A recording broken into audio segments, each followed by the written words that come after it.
Thank you all. Bye-bye. This conference will now be recorded. Welcome back, everybody, to our expert panel. Uh, Professor Olivia Sagan has pre-recorded her video message, and we have just replayed it for her contribution. And now we are going to continue with Paul Bernstein's contribution. Paul? Yes, can you everybody hear me? Yes. Good. All right, so the screen shows applying science to save democracy. And this is a table that's meant to be a tool that people can use after they see the recording or after they have the attendance today. The tool has democracy's basic components. We're trying to be scientific when we define democracy, and I'll go into some details there. To identify autocracy's methods, we're trying to be data driven by that, which would seriously weaken those democracy components I will choose the case of the United States. Although most of the data and the theory does come from comparative study of other democracies that were under threat of increasing autocratization. There's 5 columns to the table. You see the little blue numbers across the top of that row. And the column numbers don't go from left to right. That would be too political. They start in the middle. Column 1, it says Stacey Abrams warning. She's a politician who's worked with a professor at Princeton on comparative studies of this. And so if you'd move scrolling down a little bit, Carl, to the second slide, then people can see what the contents of Stacey Abrams. There it is. Okay. So very quickly, she said they may be, number one, elected into office in fair elections. However, once they're in there, the autocracy threat becomes somewhat noticeable as they try to exceed the limits of executive power. As they do that, they then also try to reduce any other source of power that's already constitutional, such as the legislature. And they also try to reduce, number 4, the independence of the media. And for our purposes here, we're including, of course, the media that communicate science and the funding of that if the government is very much involved. Then getting back to the government itself, they purge a lot of employees and replace those with loyalists. And then there's also the judicial area and the outside of government, but very important for democracy, lawyers, philanthropies. What she means by there is also NGOs, civil society. In how they communicate is they blame everybody else. No problem that anybody in the society may be complaining about and saying it's the government's fault. They say, no, it's this other ethnic group, or it's certain religions that don't belong in our culture, or it's the poor people and we can't afford to help them. And then what becomes, she says, private violence, but that should really be said to centralize what might have been a distributed form of legal force, namely local police or state guards, centralize that under the control of the autocrat at the center. And then finally, she puts in, and it's somewhat cynical, but it is part of the data that you see out in the world. There are elections still afterwards, but it's a charade. It's a pretense. Now, if you will scroll back up, please, to the table, because this was just one column starting with that hypothesis. The science that I wanted to compare that to is in the far right column that says how science currently measures democracy's health. And this is the result of a cooperative thing based in Sweden, but it's a project with a lot of other social scientists where they've been measuring 200 countries in 5 dimensions of democracy over the last 15, 20 years. And for each of those 10 steps of autocracy, and then sections of government and sections of society that I showed you that Stacey Abrams was helping us focus on, there are dimensions with literally dozens of ways of measuring that the scientific independently put together research consortium uses when they're measuring the health or the decline of democracies around the world. The third column that's important for us to look at is the one that's between the science column on the right and the Stacey Abrams column in the middle, and that's the one, number 3, where I wrote Trump, because we're looking at the United States case, and he's the current person at the top of the government. And again, using Stacey's 10 points, buttressed by the scientific studies on the column from the far right, you can track and enter daily events as they come upon you. And I thought of this as a tool and as a participatory offering because the daily news every day, people are complaining is getting overwhelming and they'd rather avoid it, but they know they don't feel safe if they just avoid it. So here's a way to have file drawers, each of the rows in this table, you'll see, because it goes down for 25 rows, but we couldn't show that on the screen. You'll be able to download it from Dropbox, which will show you the link in the third slide, but we'll stay here for now. No, we'll get to that later. Please go back. Yeah. Again, we're trying to be scientists about this. And so when you hear something in the news or you hear a rumor, you want to find out, is there any evidence for that? So for everything that I filled in the chart, you'll see when you get to the whole table, I've got the citation, where it came from, and it's a hot link, so you don't have to search for it. You can click on it and go read the article or the news report or the video yourself and decide, is that in line with the critical thinking that we've been praising today in the morning? Is it true enough for you? Then the aspect of science that's also helpful that I wanted to bring into this discussion of politics is that once we have a set of hypotheses that seem to be somewhat buttressed by experience and shows us the dynamics of a phenomenon, it gives us the temptation, and we also have the normal curiosity or sense of importance if it's a dangerous situation to want to see, well, what's likely to happen next? We don't want to just be passive waiting for data. So column number 4, which is, you can see the second column if you're coming from the left-hand side, it says scientific data predicting our potential future in the USA. Further autocratization, perhaps, arriving in the news.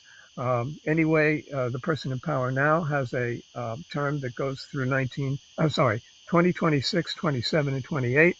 And again, if people feel they don't want to look into the future, here's a way to try to stay rational, look at evidence of what's been set down. There's 2 subcolumns you can see here. The future is desired by something called Project 2025, authored by the Heritage Foundation. And actually, they began writing their plans for what they wanted the politics of American society to be back in the Reagan administration. They don't hide that fact. The document was originally called Mandate for Leadership, and it was given to whichever conservative politician they thought might apply it. And it's been updated every year, and now that's why they called it Project 2025 when they were preparing for this year. But they finished it in 2024. And again, for every row that we have here from the predictions or the warnings from Stacey Abrams, you can find in that document what they recommended, including, here it was, they wrote it in February of 2024, but they also talked about what was important was to do redistricting in the states, not just look at what Congress is allowed to do, but push the states so that the voters they wanted to be able to bring people to power would have more representation, even if they don't have more votes in the country. So it's very detailed. You'll be astonished. And there's a quick link to it. It's 887 pages, quite readable. You'll be amazed at how academic it sounds. And I don't mean that facetiously. The second column, I said, as the future as desired by the Rockbridge Network, they're not so open with what they're organizing. They're mostly trying to gather funds. And so to participate in their meetings, which are every 6 months, you have to pay $100,000. Paul, can you wrap up? We were supposed to be just doing quick 5-minute contributions. So 30 can more you seconds. summarize? 30 more seconds now is the left-hand column, which is, well, what are people doing in response to these changes to their democracy?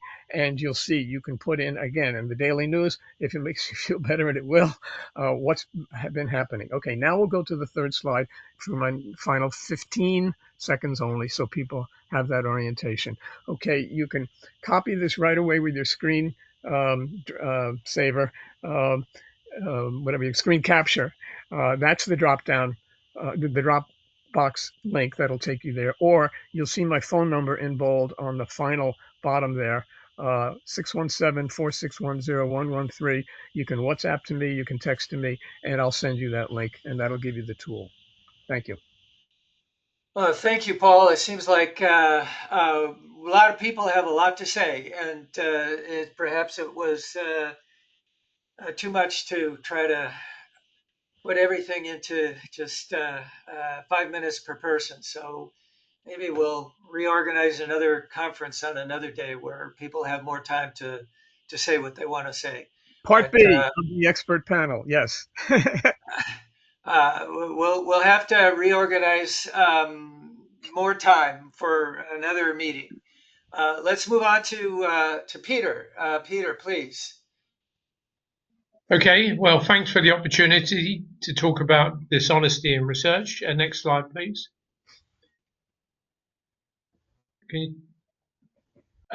These are some examples of harms done to patients. I've just picked a few. Merck concealed the risk of thrombosis with Vioxx, and that's estimated to have caused 120,000 excess patient deaths, and Merck settled for nearly $5 billion as a result of that. But you'll see Pfizer and Glaxo have also concealed harms, and there's lots of other examples of why dishonesty in medical research will harm patients. Next slide, please. And we get a feel for the amount of dishonesty from the number of retractions, and this is data up until 2023, and you'll see it's increasing almost exponentially. Next slide, please. But retractions are just the tip of the iceberg, because not all false research is retracted. For example, if one example we can think of is an inquiry into the research of John Darcy at Harvard in 1983, so 42 years ago. They found that he had falsified 83 publications, but to date only 17, about 20% of those false publications have been retracted. And when retractions occur, it usually takes years. And we know that 40% of retracted papers are not actually properly marked as retracted by publishers, so they continue to be read and cited as if they were true. Next slide, please. And these are some examples. So the top one is a paper in the New England Journal of Medicine, published in 2013, retracted in 2018. And since retracted, been cited 950 times. The second one was in Science, and you'll see that it's been cited over 1,200 times since it was retracted, which is 6 times more than it was cited before it was retracted. Next slide, please. This is the most cited retracted paper, 4,500 citations, and this is an important paper because it was the paper that falsely claimed you could get pluripotent cells from mesenchymal stem cells such as fibroblasts and lipid fat cells, and in fact you can't. And this whole branch of medicine is false. So nearly every paper that you see that describes use of mesenchymal stem cells is false. And patient deaths have resulted from this. Next slide, please. These are the retraction watch leaderboard, and Joachim Bolt has 220 retracted papers. He was an anaesthetist doing work on intensive care, and he was doing work which he falsely claimed showed a benefit from a type of treatment, and in fact the treatment harms patients, and it's tens if not hundreds of thousands of patients worldwide have died as a result of his false publications. Next slide, please. These are Nobel Prize winners who've had papers retracted.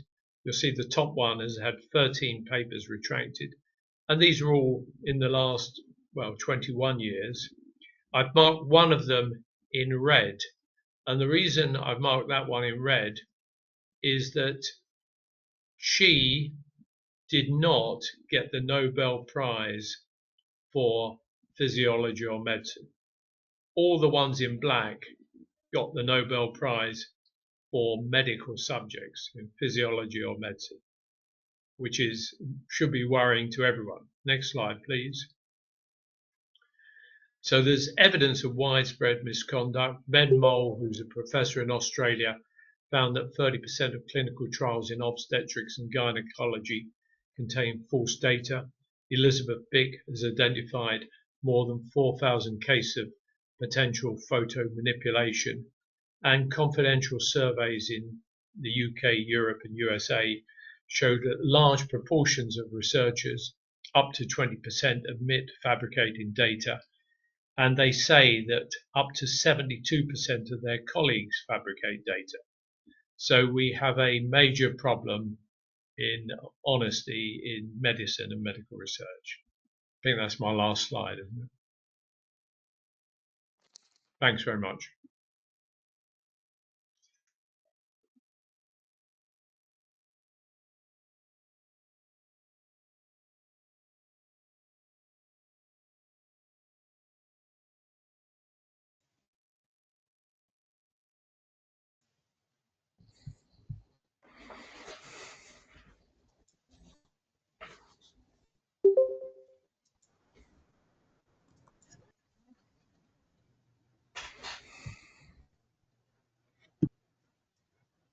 Hi.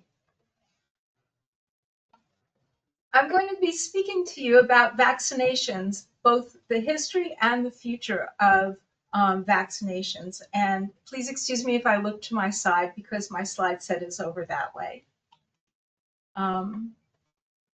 It's got to advance. Okay, I have no conflicts of interest. Vaccines are biological preparations that induce acquired immunity to a specific infectious agent, including viruses, bacteria, or fungi. They've been studied for efficacy and safety for many years, and the World Health Organization estimates that this is a large number. 154 million lives have been saved by vaccines only over the past 50 years. That equals 6 people alive for every minute of every year. Dr. Tedros Adhanom, I'm going to murder his last name, Ghebreyesus, stated, vaccines are among the most powerful inventions in history, making once feared diseases preventable. Thanks to vaccines, smallpox has been eradicated, polio is on the brink, and with more recent development of vaccines against diseases like malaria and cervical cancer, we are pushing back the frontiers of disease. With continued research, investment, and collaboration, we can save millions more lives today and in the next 50 years. The first known vaccine against smallpox were developed in China in the 16th century. Inoculations of a related but milder pathogen was used to cause an immune reaction against the smallpox virus when the individual was exposed.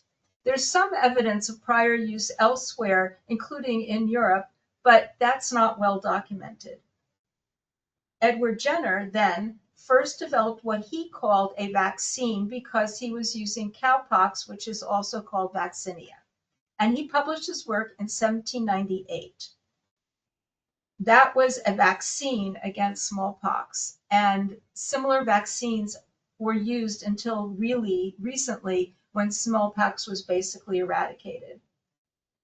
Louis Pasteur suggested using the term vaccine to honor Jenner's work.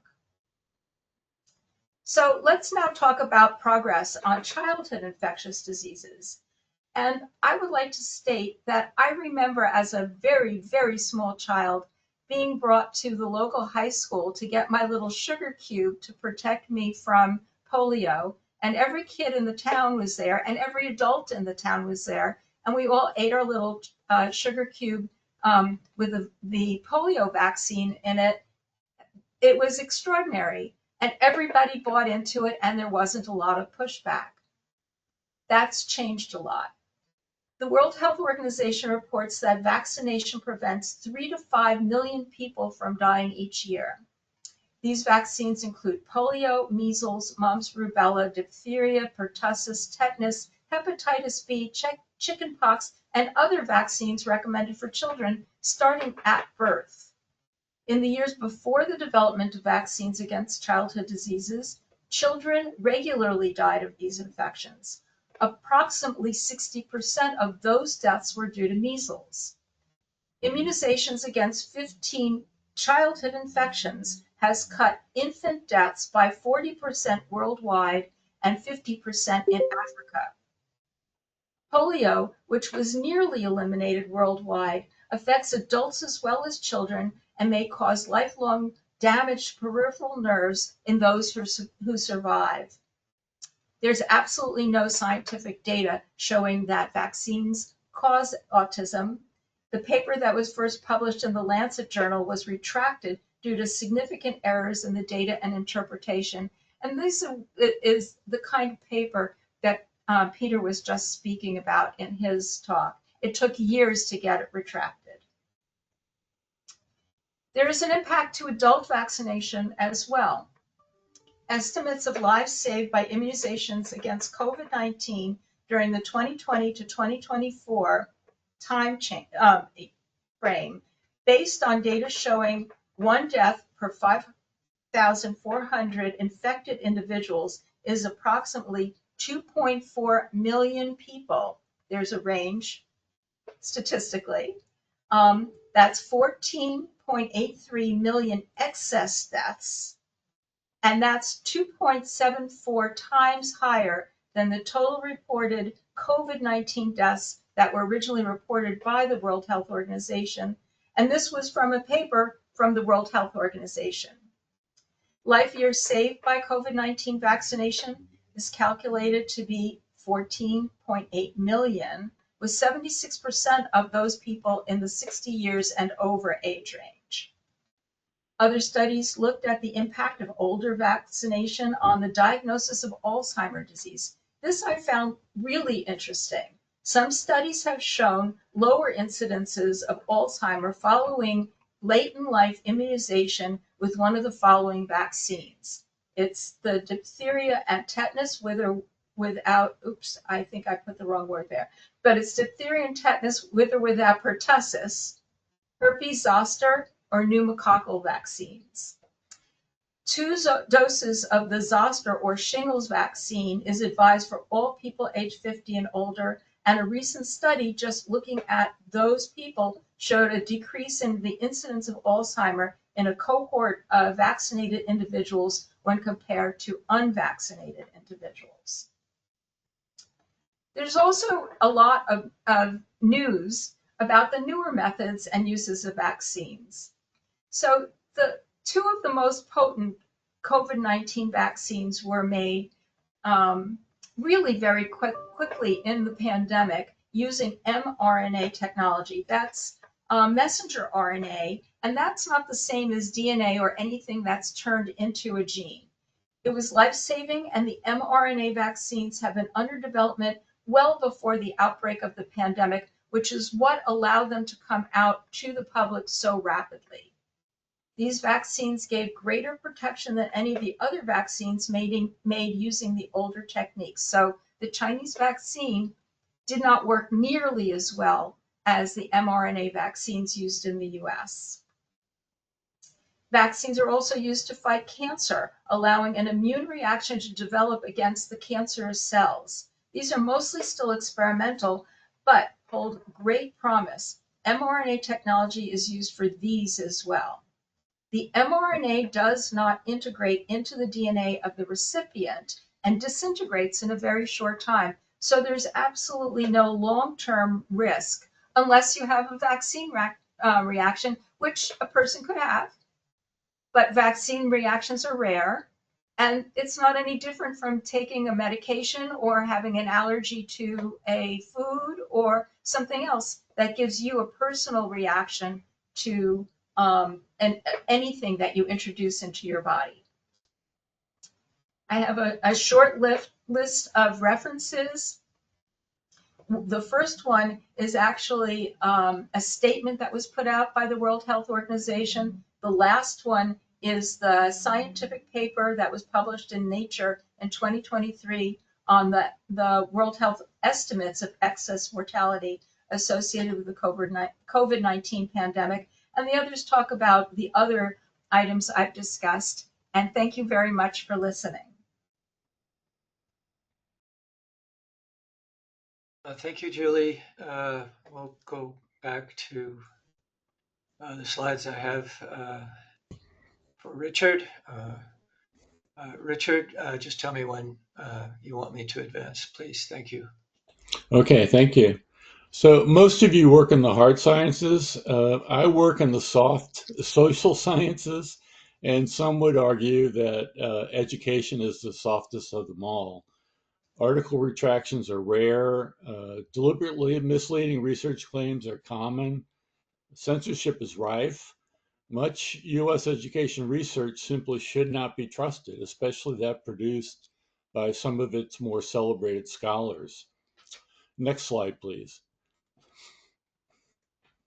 I start with dismissive literature reviews, which are very common in education research, but also fairly common in other research. At the beginning of a research article, a scholar is expected to summarize the pre-existing research. Many scholars take the easy way out. A key aspect is that the dismissed research and researchers are not identified, so there's no debate, and the public is given no information for finding the other research. There are three general types. Simple dismissals, that's the first one there on the slide. Firstness claims, and finally denigrations. You can see for yourself how common these are by entering phrases like these into an internet search engine. You'll get thousands and thousands of results. The benefit to a dismissive literature review is it saves time.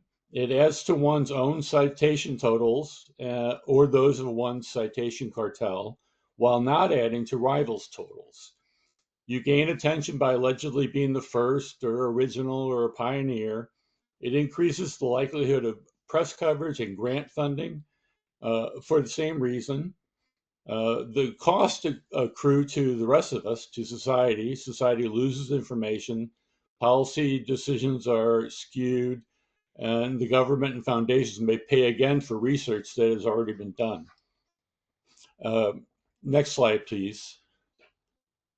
Oh, sorry, I already got to that one. Next slide, please. A citation cartel is a group of scholars who frequently cite each other and ignore or dismiss work from outside their group. Here's a simple model of the advantage. Assume 20 scholars with 10 publications a year, each with 10 citations. 10 strategic scholars cite only each other's work. 10 sincere scholars cite everyone's work. The result, the strategic scholars triple sincere scholars' citation numbers. Next slide, please. Okay, so, sorry, I guess my slides are out of order. Okay, so for a few decades, the US government funded a single research center on educational standards and student testing. A 1942 textbook contained citations to hundreds of sources. In succeeding decades, the research center declared fewer and fewer to exist. Finally, by 2001, when the US was designing a new national testing program, politicians were told that there was no research to guide them. Next slide, please.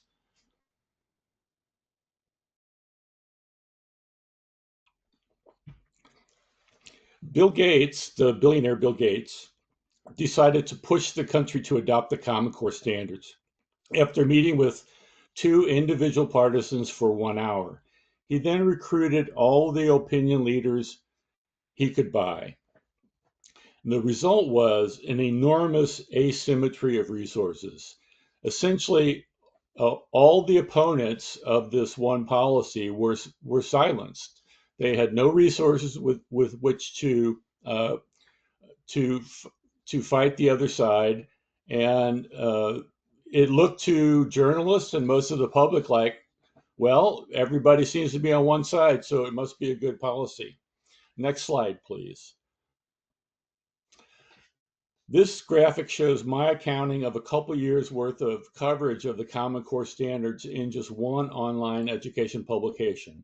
I compared the number of mentions and links to sources openly advocating in favor or against of the Common Core standards. In favor wins by several hundred mentions. In this case, the editor at the time also headed an organization receiving many millions of dollars from the Gates and allied foundations. Bias may explain some of journalists' favoritism, but there also seem to be structural issues as well. Next slide, please. We're going to skip this one. Next slide, please.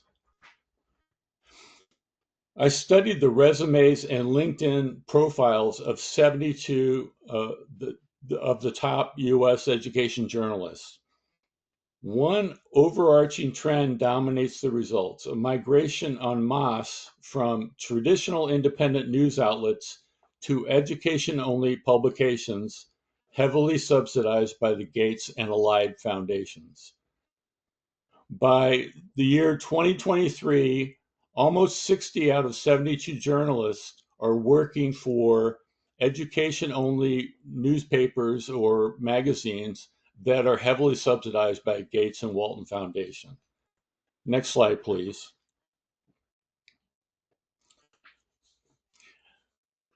Ten out of the total 72 journalists now work at a particular online education newspaper that is heavily subsidized by Common Core promoters. It writes stories based in pro-Common Core beliefs and propaganda. It chooses stories based on Common Core proponents' concerns. It is PAC funded. One or two leading foundations go one way, and then dozens of others follow along. Next slide, please. Skip, next slide, please. I believe that we should honor and reward scholars based on their net contributions to scholarship. Many scholars march to the top of their profession along a scorched earth path. They may indeed contribute new useful knowledge, but they do so at the expense of ignoring, misrepresenting, and suppressing the work of other scholars. Their subtractions from society's working memory should be considered along with their additions. A scholar can only add knowledge one study at a time. With each study, however, a scholar can ignore, misrepresent, or suppress entire research literatures. And that's the end of my talk. Thank you. Wow. Thank you, Richard. I couldn't agree with you more. That's a phenomenal call to action that you've just issued. So my hat's off to you. Thank you so much. It's not just what you claim to contribute, it's also what harm you cause to others.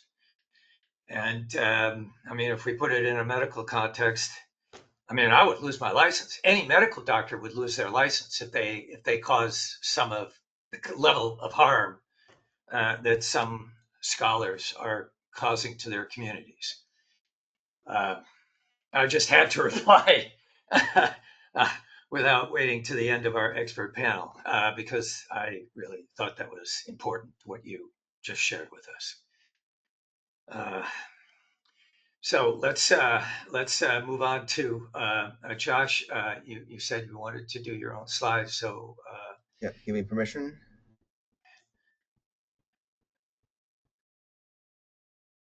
Okay.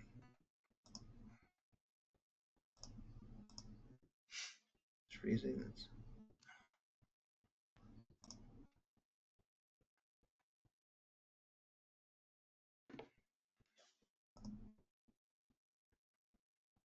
Okay. Is that the right slide deck? Yes. Okay. Yeah. Okay, you're seeing my slides? We are, yes, but yes, it's not, yes. it's, You got a full screen. Let me go to full screen. Are you seeing full screen now? I think, there we go. Now we are. Now Now we we are. are. Perfect. Thank Okay. you. Thank you. Okay. Thank you. I'm going to try to skip a couple of slides and make this quick. This is the expert panel discussing on engendering authentic diversity perspectives to underpin deliberative democracy. My name is Josh Rubin. Among other things, I'm a clinical assistant professor of learning health sciences in the Department of Learning Health Sciences at the University of Michigan Medical School. I have leadership roles in some other nonprofits. Today, I'm just wearing a hat for myself because I don't want to get anyone else in trouble. You'll hear my 3 key points. I'll skip this. This is a slide that I used last year for my longer talk. Sort of a theme will run through it. These are system problems demanding system solutions, but can we rewrite the laws governing them? If you remember probably from high school physics, Newton's laws of motion, body in motion remains in motion, body at rest stays in rest. Force equals mass times acceleration, and for every action there's an equal and opposite reaction. Well, I have a theory I'm working on that there may be some very similar sounding rules for abusers of power. So here's a hypothesis. First law of abuses of power in systems. A power seeker in motion gathers momentum towards an extreme. Thoughtful citizens in the middle seeking healthy collaboration seem to get no rest. And together we still hold the power to be an unstoppable force specific in human health. Second law would be not F equals MA, but F is greater than M, which is greater than A, which is the opposite of getting to a good debate or discussion or hearing different viewpoints. Is calling your opponent a fascist seems to travel the furthest. That travels a bit further than just simply mocking one's opponent mass or calling them fat. and then actually engaging, listening, understanding what their arguments are, maybe even debating them doesn't seem to travel as far. So that's the laws. And finally, the third law, and I think this is the real system problem we're having. This is why everything seems to be getting worse. Is on these fronts is for every action, sometimes nefarious, sometimes reasonable, there seems to be a disproportionate and opposite overreaction as opposed to an equal opposite reaction. So you're getting the pendulum swinging more and more extreme. We're getting further away from each other. I mentioned I've been working on trying to think about how to develop a transdisciplinary science to understand that. Carl here was one of the people who participated in a mini track I held at a conference, trying to think about that. And then, in terms of a positive example of getting to some ideas I had about how to get to thinking about actually engaging in real discussion. I'll read part of an email. If I run out of time, I'll stop. But part of an email I wrote to a group. This was the day after Charlie Kirk was assassinated. The universities didn't want to engage on that topic, even though the presidents of universities in the past have engaged on so many other things. I thought that was a mistake. I thought it was important for a number of reasons that has nothing to do with how one feels one way or the other about Charlie Kirk's message. So here's what I wrote to that group, and I'll explain in the next slide a little bit what the group is. But mobilizing people biomedical knowledge steering committee, which again had a meeting scheduled the next day anyway, a meeting to plan a global conference. I said, in light of the tragic events of yesterday that occurred at a public university, the historical significance of today, and the crickets from those wielding power are charged with a sensible diversity/compassion at the public university where I work and at too many other such institutions, I believe the following are especially important to consider in our upcoming discussion and or future planning meetings. I made 3 points. 1, most importantly, we need panels, sessions, and the like featuring genuinely diverse points of view and demonstrating to future leaders how those with divergent perspectives can debate one another, listen to one another, learn from one another, and exercise civility toward one another. Similarly, our programs necessitate more time for questions and interaction, and we should consider assigning priority and asking questions to those disagreeing with or challenging the speaker, i.e. accelerate them to the front of the line people asking questions. This is foundational to the knowledge revolution we envision together. 2, on the flip side, starting with our shared manifesto, we need to even more strongly stand for something. Personally, as a faculty member at a public university, recognizing that yesterday's political assassination happened in part as a consequence of exercising free speech and open exchange of ideas, literally outside in sunlight, at a public university, I see greater need than ever for speaking up with conviction and moral clarity. That is especially applicable to our shared goal of empowering every individual making a decision affecting health with timely and actionable knowledge they can trust. I understand the move on many university campuses towards institutional neutrality, but it would be mind-boggling if those wielding power could not still at a minimum state something akin to moral clarity, that free discussion among competing visions in the marketplace of ideas is good, and political assassinations and acts of terrorism are bad. Our movement demands analogous moral clarity, powerfully and unequivocally stated, and model for future leaders that needs to comprise an even larger part of what we do together. 3, closely related to the previous items, we need to model leadership itself. I recently gave a The Wizard of Oz themed talk in the Hamptons, nonetheless, about the learning health system vision, offering health systems a brain, a heart, and courage, while implying that we share a collective imperative grounded in multi-stakeholder consensus LHS core values to punch up at the imposter behind the curtain. And I mean that in a loose sense. That's not referring to any one leader. That is just when there is an imposter behind the curtain, which can be a variety of folks. These elements are central to effective and impactfully democratizing health knowledge and democratizing health by mobilizing knowledge around around North America and around the world. Thank you for your collaboration. I do want to point out that some of the key ideas for this, I hope Carl looks at it. Some of the key ideas that have underpinned some of this kinds of thinking. Carl was writing about them. At least I found a publication dated 2008. I think it was actually published in 2000 or written in 2006 or something like that. So Carl has publications on this exact topic, which I'm sure he will elaborate on. But these the whole point is that there are many ideas have gone into this, and I'll skip this slide and I'll say thank you, and I can stop sharing.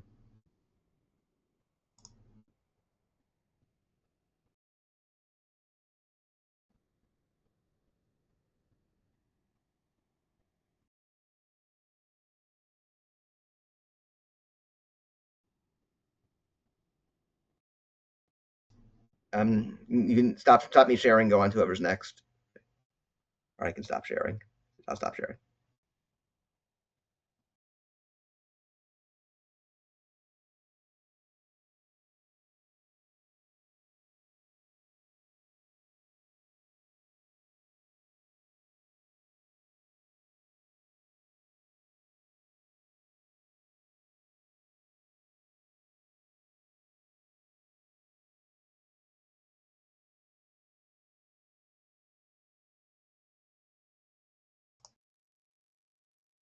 People see my slides okay? Yes, Yeah. thank you. Thank you. Let's see, is there a presenter mode besides this? Never mind. Let's just. You can try Control L if you're in. Try Yeah. try All right. Control L. There. There you go. Yeah. All right. So, trust in AI versus trust in democracy. So, we're seeing the so-called generative AI, mostly LLMs, getting roles in increasingly trust-intensive areas: science, medicine, law, education, and finance. Also, since this is a rapidly developing field where there aren't a lot of good, up-to-date, comprehensive literature reviews, a lot of these are more just example works that are relevant to whatever topic is in the bullet point. So this can come with a lot of problems. The LLMs themselves are not very reliable. They can, for one thing, you don't know how they arrived at the answer. There are a lot of black boxes involved.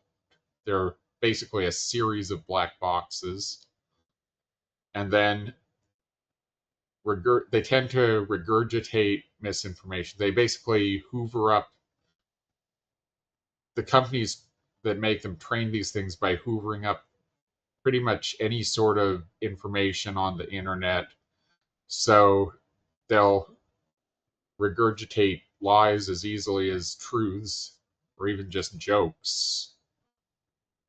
But then also, even when you get real data, or at least data intended to be a person's honest decisions, human judgments have biases. So a machine learning system trained on human decisions will then repeat those biases.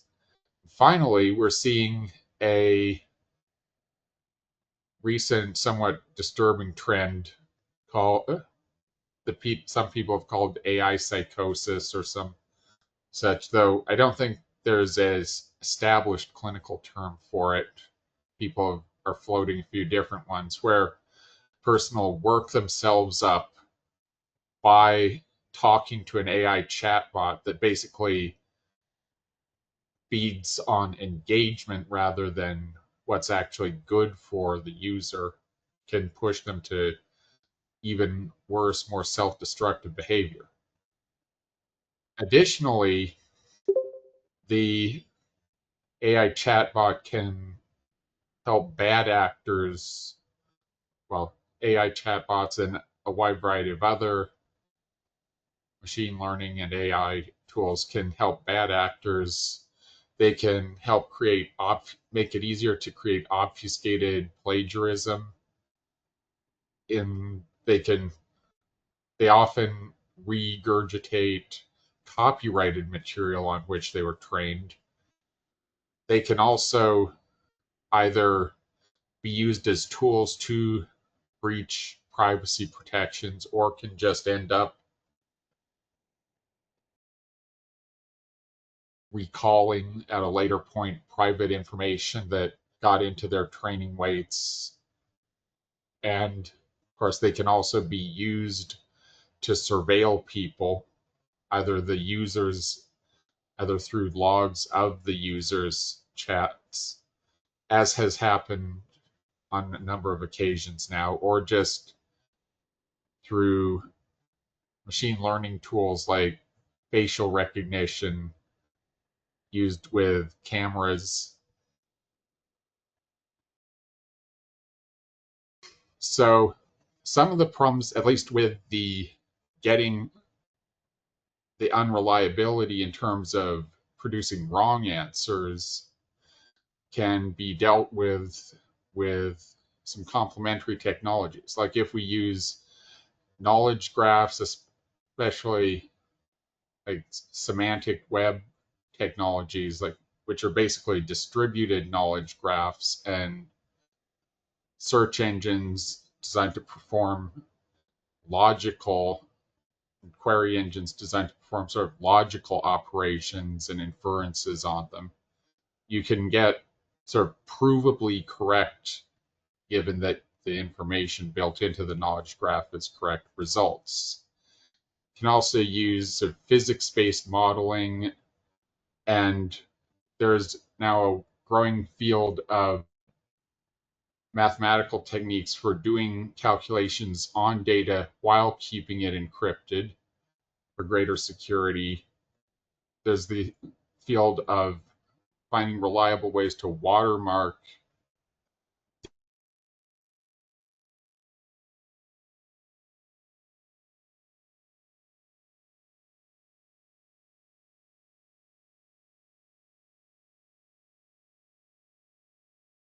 Did we lose audio? Yeah, I was just going to say, I Adam, think we we did. lost audio.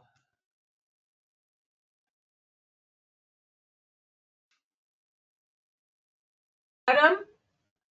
Yeah, we've, oh, Yeah. all right, you're So, back now. We have audio back now. yeah, the last word I heard was watermark. oh, sorry. Yes, that was the one bullet point back. So watermarking is the idea of watermarking is to the company designs their model to insert some data into the generated output in such a way that the output can be traced back to that company. Okay, did we lose people? No, please just continue, please. All right, so what I was saying was, the thing is, new technological approaches aren't really enough to help against bad actors, though. But on the other hand, the current state of legal action, of public policy, is not really satisfactory either to address the current problems. We have industry groups, but they don't really have the force of law behind any of their suggestions. Privacy laws have made some headway in countries like the EU and locally in California. But it's still an evolving area. Copyright law actually seems to be shifting backpedaling from protecting human authors and toward allowing more ways of using copyrighted works in the name of fostering innovation. And so far, when it comes to idea plagiarism in particular, the idea that it kind of doesn't, because the copyright law mostly focuses on the superficial form of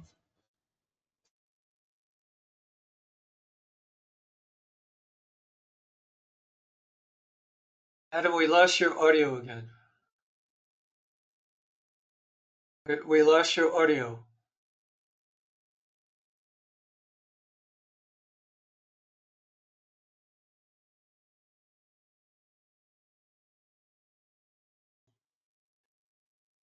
Can anyone else hear Adam? No, I cannot No. hear. Adam, we lost your audio again. all sharing infrastructure. Okay. Sorry, hello? Did we? All right, you're back again. It must be a bad connection somewhere. You're Okay, back again. should I restart from somewhere? Yeah, Well, from the top of the slide. Okay. So do I need to redo this slide? No. No. Let's finish up because we are now running way behind schedule. So Okay. maybe at this point we wrap it up and we make sure we get your slides online so people can also, But yeah, let's wrap up at this point. All right. So point is, next portal describes cyber infrastructure, lets users, provides distributed knowledge sharing infrastructure. It lets users set up their own servers to share and track their own data and provenance thereof, and also comes with metrics for